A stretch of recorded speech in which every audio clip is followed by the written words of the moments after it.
Sonda-me, ó Deus, e conhece o meu coração. Prova-me e conhece os meus pensamentos, e vê se há em mim algum caminho mau, e guia-me pelo caminho eterno. Salmo 139. Salmista Davi, falando com Deus, permitindo, né?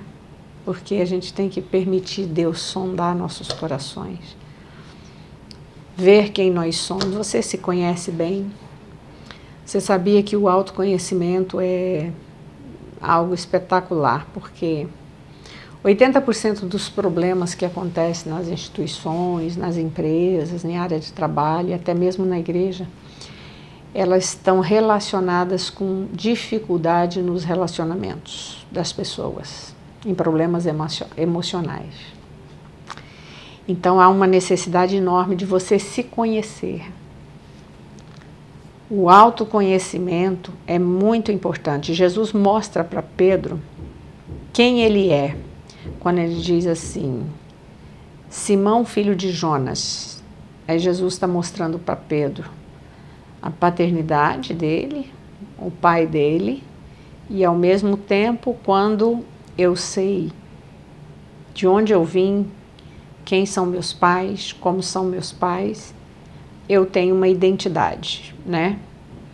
E é muito importante você saber quem você é. É claro que às vezes dos nossos pais, nós não herdamos uma identidade equilibrada. Muitas pessoas passam por muitos percalços e a sua identidade fica deformada, vamos dizer assim. Ou ela não fica completa, ou ela fica um pouco defasada, né? Mas quando você vem para Deus e entende como Deus age conosco como pai, um pai justo, verdadeiro, amoroso, você passa a ter sua identidade diferente. Você sabe quem você é. Então, o fato de sabermos quem somos leva-nos a entender a capacidade que temos, tanto a capacidade quanto a incapacidade, nossos limites. Conhecimento, saber quem eu sou, ter identidade, não significa se achar, ou achar que é o melhor dos melhores. Não. Eu busco ser melhor, mas eu compreendo também que fraquezas e limitações eu tenho. Isso é uma identidade equilibrada. É um ego que está sob controle. Temos um texto em Êxodo, em Número, né, que mostra quando Moisés pediu que os espias fossem ver a terra, e quando eles voltaram, eram 10. 2 voltaram com uma imagem ótima, com a cabeça no lugar, com as emoções sob controle. Josué e Caleb. Mas os outros, né, eles voltaram com uma ideia assim totalmente absurda e com a identidade deles assim, olha, nós somos, aos olhos daquele pessoal lá, que nós vimos na terra, lá em Canaã, os Anaquim, nós somos como gafanhoto. Estão dizendo isso, eles estão falando aqui, eles falam aqui, isso fala de uma autoimagem distorcida. Ah, tinha gigante? Tinha. Era um povo forte? Sim. Mas quem eram os judeus até aquele momento? Como foi que os judeus chegaram até aquele momento? Com a mão forte de Deus, com sinais, milagres e maravilhas, coisas impressionantes que ninguém nunca viu. E naquele momento em que eles estão para entrar ou para tomar posse da terra, a mente deles faz uma distorção total em quem eles são e na identidade que eles têm. E aí quem esforçou e quem disse o contrário, quem disse não, nós vamos, porque foi Deus que nos prometeu, nós temos uma promessa, foi Caleb, foi Josué e Caleb. Foram os 2, né? Então, saber quem nós somos é super legal também quando nós entendemos um pouquinho dos nossos temperamentos, né? Porque o temperamento é uma característica e uma forma de ser e de agir que nós nascemos com ela. Você vai ter aquela pessoa que é sanguínea, você vai ter aquela mais quieta, aquele mais introspectivo, né? Aquele mais falante, aquele mais colérico. Então, são basicamente esses 4 temperamentos que permeiam a humanidade inteira. com diferenças e com características, às vezes, de um migrando um pouquinho para o outro, mas basicamente vai ter um que vai destacar em você, que vai dizer que você tem aquele tipo, aquele comportamento que identifica que tipo de temperamento você tem, o que você gosta, hábito e tudo. Então, o temperamento, ele influencia o jeito de você ser e quem você é. Isso é uma coisa que já vem impressa, é como se Deus imprimisse em nós quando nós somos gerados, né?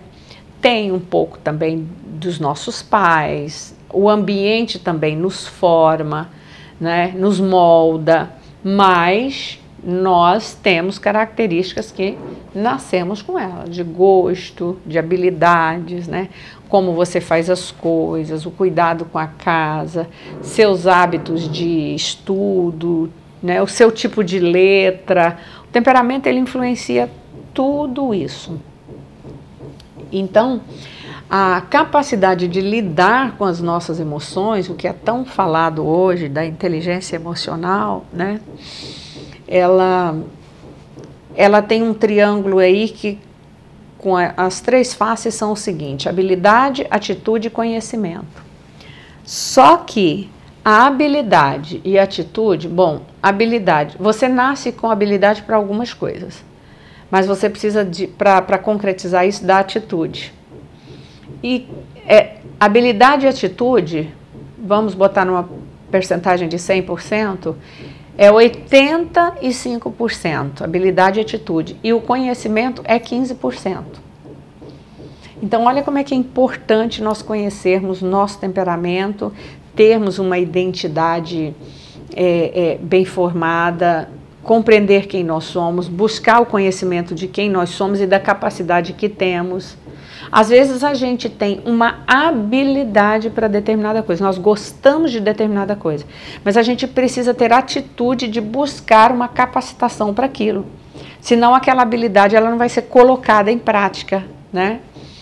Então, você saber o seu temperamento, o jeito que você funciona, né, a sua personalidade, ele tem muito a ver com tudo na nossa vida, o que nós gostamos, os nossos pontos fortes, os nossos pontos fracos. Não pense que tem um temperamento que é forte e o outro é fraco. Não. Tem temperamento, todo temperamento ele tem características fortes e características fracas.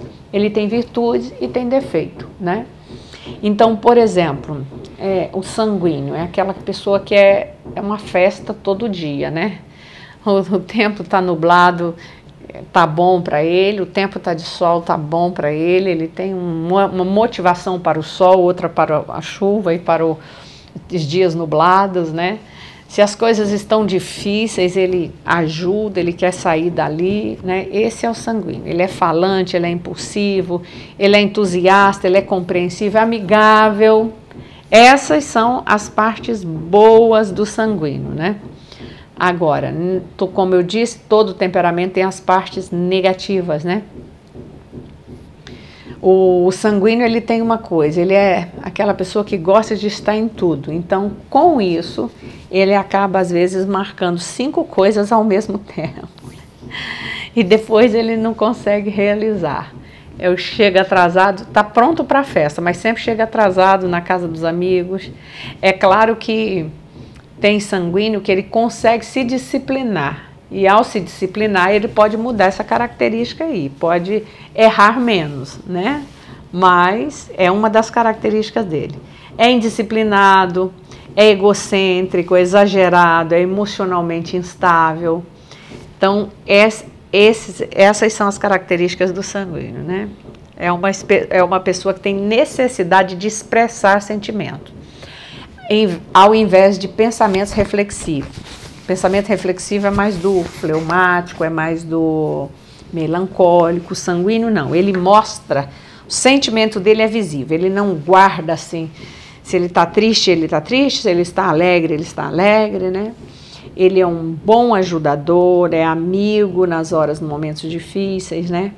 E uma característica, um exemplo de um sanguíneo bem extrovertido que nós conhecemos na Bíblia é Pedro, né? Pedro, ele falava antes de pensar. Aí logo depois que ele fala que Jesus era o Cristo, o Filho do Deus vivo, Jesus fala da sua missão, né? Aí ele diz, não, Senhor, isso não pode acontecer com você. Não, Senhor, que isso? E aí o que Jesus responde para ele? Para trás de mim, Satanás, né? Então, e aí Jesus diz para ele em outra ocasião também, Pedro, Satanás pediu para cirandar com você como trigo, mas eu roguei por ti para que a tua fé não desfaleça, e quando tu te converteres, confirma os teus irmãos. E aí ele disse, Senhor, eu estou pronto a ir contigo até a morte. E olha que Jesus estava falando para ele, Pedro, toma cuidado, porque Satanás pediu para cirandar com você, fazer coisas terríveis com você. Ele, não, Senhor, estou pronto a ir contigo até a morte, né? E aí Jesus responde para ele o seguinte, não cantará hoje o galo antes que 3 vezes me negue que me conhece. E foi exatamente isso que aconteceu. Então, tá vendo como que é o temperamento? Não significa, por exemplo, que Pedro não amava Jesus. Não significa, por exemplo, que Pedro não queria realmente ir com Jesus até a cruz quando ele fosse preso. Essa era a intenção dele. Mas ele não tinha a noção de como aquela hora seria difícil, de como os que estavam próximos de Jesus e os discípulos sofreriam também naquele momento, perseguição, né? Então, a intenção dele era boa, a intenção dele naquele momento era correta, mas faltava para ele conhecer a força que ele não tinha para aquele instante, né? Então, essas são as características do sanguíneo.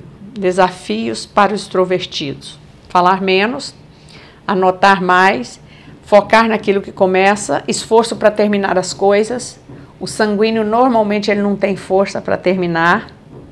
Ouvir mais as ideias dos outros e desenvolver o fruto do Espírito, que é o domínio próprio. Esse é um fruto que o sanguíneo precisa desenvolver, né? O outro temperamento que muitos nascem com ele, né, é o colérico. Ele tem necessidade de focar nos resultados. O colérico, muitas vezes, ele não olha muito o processo. Se o resultado é bom, entre mortos e feridos, dê um resultado bom, tá bom para ele, né? Ele tem vontade forte, é independente, é visionário, é prático, é produtivo, decidido, é líder, né? Tudo isso faz parte. Essas são as características boas do colérico, mas os pontos baixos dele. Péssimo ouvinte, decide sozinho e gosta de arriscar-se. Esses 3 pontos. Péssimo ouvinte, decide sozinho, não comunica com quem está no seu entorno e gosta de arriscar. Os pontos baixos do colérico: cruel, irado, sarcástico, impetuoso, vingativo, autossuficiente, frio e insensível. Olha quanta coisa, né? O colérico, tipo assim, olha, morreu uma pessoa, pode ser parente, às vezes ele faz bastante para a pessoa em vida, mas se a pessoa faleceu, ele tem uma tendência de virar a página muito rápido. Nem todos, tá? Mas em regra geral, eu sei porque eu convivo com um colérico e foi assim mesmo na morte do pai. Ele fazia tudo o que podia pelo pai. Tudo que pôde fazer ele fez, em vida. Mas na hora que o pai morreu, ele nunca mais postou uma foto, ele nunca mais ficou falando, não, ele virou a página. É como assim, ó, para o colérico, encerra um ciclo, tá? E se ele, por exemplo, perde alguma coisa, ele também não fica lamentando. Ele fecha aquele ciclo e vai buscar outra, porque eles são visionários, né? Então, isso são características boas. E o exemplo nós temos na Bíblia é o Paulo, né? Dominante.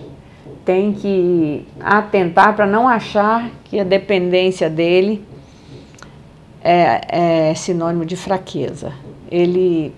Para o colérico, depender de Deus, né, é até um pouco difícil, porque ele age muito por si, ele decide muito por si, e ele tem, às vezes, até dificuldade de depender de Deus em algumas coisas. Normalmente, aprende lições preciosas, né? A gente vê na vida de Paulo, né, o que aconteceu com ele, né? Ele precisou ali ficar cego e precisou ser conduzido por uma pessoa até que ele entendesse, né? Claro que ele entendeu no momento, mas para que processasse dentro dele aquilo tudo, né? Então Paulo é um exemplo muito bom de colérico, mas como ele era um visionário, Paulo, ele evangelizou o mundo conhecido da sua época praticamente, né? Ele foi desbravando a pé, em animal e em navios, né? Ele foi em muitos lugares levando o evangelho, porque ele era um desbravador, né? O outro temperamento é o melancólico ou o analítico, né? Quais os pontos altos desse temperamento? Talentoso, habilidoso, autodisciplinado, disposto a sacrificar-se e sensível, tá? Quieto, reservado, ele tem foco também na meta, na ordem, na precisão e na justiça. Eu tenho um filho melancólico, ele é muito leal. Leal, tem um amigo só, mas ele é leal àquele amigo a vida toda. Né? Mas eles são muito introspectivos. Falam pouco, né? Dão muito para profissões como pesquisadores, economistas, sabe? Coisas mais de cálculo, né? Os pontos altos deles, os pontos baixos do melancólico: autocentralizado, desconfiado, mal-humorado, crítico, teórico, antissocial e pessimista. Se você vai fazer uma proposta para um melancólico, ele sempre vai olhar primeiro, é a primeira coisa que ele analisa. O que eu perco com isso? O que tem de ruim nisso? Ele não olha primeiro o bom, não. Diferente do sanguíneo. Sanguíneo, qualquer proposta que você faz para ele, ele sempre tem a tendência de focar no lado bom da coisa. O colérico não, o melancólico não, ele foca no lado pessimista. O que isso tem de ruim, quais as desvantagens. Depois que ele analisa isso, é que ele vai analisar os pontos bons, né? Então o melancólico, ele quer ter sempre razão também.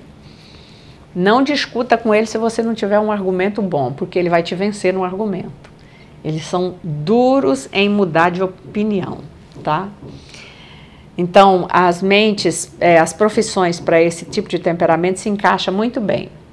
São os grandes pensadores, né? Escritores, mestres, né? Eles têm uma mente privilegiada. E um exemplo de temperamento melancólico era Moisés, né? Um exemplo de amor, bondade, fé.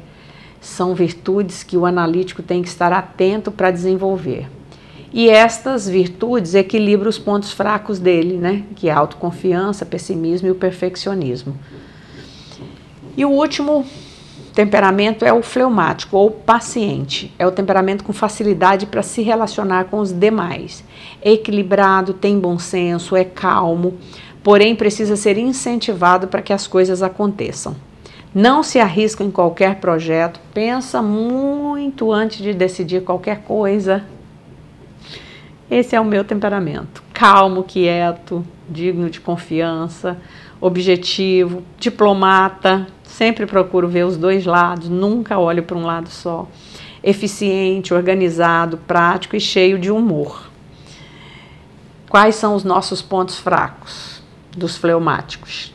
Procrastinador, preocupado, egoísta, avarento, autoprotetor, indeciso e desmotivado. Se deixar, eu fico todo dia, faço todo dia as mesmas coisas. Se perguntar para mim se eu quero viajar, não quero, tá bom aqui, entendeu? Gosto muito da rotina. Não gosto muito de novidade. Olha que coisa, né? E a Bíblia mostra para nós uma pessoa que era assim, Abraão. Para evitar o conflito, pediu que Sara mentisse, expondo a sua mulher a dormir com um rei pagão, né? Olha que coisa terrível nesse ponto fraco aí de Abraão, pai da fé, né? Mas era um homem que foi considerado, né, um amigo de Deus. O próprio Deus deu testemunho dele, né? Então entenda, meu querido que está me ouvindo, que todo temperamento tem lados positivos e lados negativos. Não acho que o seu temperamento é ruim. Tem pessoas que é muito quieta e muito calada, ela acha que bom é aquele temperamento do falante. Não, não, não. Falante se mete em muitas confusões e nós muitas vezes nos metemos em muitas por não falarmos aquilo que deveríamos falar, que a gente fala tão pouco, né? No caso do melancólico, né? Então, cada um tem seu ponto fraco e seu ponto forte. O importante é você aprender a trabalhar nesse ponto fraco, melhorar ele, né? Então, o nosso temperamento, ele sofreu a influência da queda, né? Do pecado. E aí, como disse Paulo em Romanos 7, porque eu sei que em mim, na minha carne, não habita bem nenhum, né? Pois o querer, o bem está em mim, mas o bem que eu quero fazer eu não faço. Porque não faço o bem que prefiro, mas o mal que não quero, esse faço. Então essa briga aí, né, dessas duas naturezas brigando dentro da gente, para que a gente não fale. Então com isso o nosso temperamento também ele foi afetado. Esses temperamentos sem o pecado, nós teríamos só o lado bom, né? Não teria esses pontos fracos, mas ele foi afetado. Mas em Jesus, com a palavra de Deus e a ação do Espírito Santo em nós, a gente cultivando o fruto do Espírito, nós vamos suplantando esses pontos fracos do nosso temperamento, né? Então, querido, você pode não ter tido técnica ou nenhuma ferramenta para trabalhar o autoconhecimento, mas quando nós aceitamos Jesus, o Espírito Santo vai nos mostrando quem somos através da palavra, né? Nós somos criaturas dependentes, Deus nos criou a sua imagem e sua semelhança, né? Então nós dependemos do nosso Pai, nós dependemos do nosso Deus, né? E em Cristo nós vamos tendo uma união com Ele, à medida que vamos sendo vivificados por Ele, nós vamos mudando a nossa natureza e vamos nos conhecendo. A Bíblia mostra muito para nós quem nós somos, tá? Olhe no espelho e saiba que você tem aí uma pessoa difícil de você lidar, é você mesmo. De trabalhar os seus defeitos, nossos defeitos, né? E Jesus disse, eu sou a videira, vós os ramos, quem permanece em mim e eu nele, esse dá muito fruto, porque sem mim nada podeis fazer. Nós temos muitas vezes essa dificuldade de depender de Deus. E se nós entendêssemos que precisamos depender de Deus, nós teríamos muito mais, nós ganharíamos muito mais em todos os sentidos. Nas relações, na transformação do nosso temperamento, no controle das nossas atitudes, no fortalecimento do nosso ego, no abatimento do ego naqueles pontos ruins que ele precisa ser abatidos, né? Mas muitas vezes nós temos essa dificuldade, né? Então nós somos filhos adotados por Deus e por isso o seu temperamento ele pode ser controlado pelo Espírito Santo de Deus. Então busque se conhecer. O autoconhecimento é a coisa mais preciosa que tem. O autoconhecimento ele te livra da inveja, do orgulho, da comparação. Ele deixa você uma pessoa realista, você pisa na realidade e também te deixa uma pessoa otimista. Porque ao conhecer a sua realidade, você sabe que tem coisas que você não pode, mas tem coisas que você pode fazer muito bem feito. Você passa a tentar melhorar os seus pontos fracos, né? E já valoriza os seus pontos que são fortes. Entende? Então, busque o autoconhecimento. E Deus está, através do Espírito Santo, do teu lado para te fazer ser uma pessoa que se olhe, se veja e fala assim, estou feliz com quem eu estou me tornando a cada dia com a graça de Deus.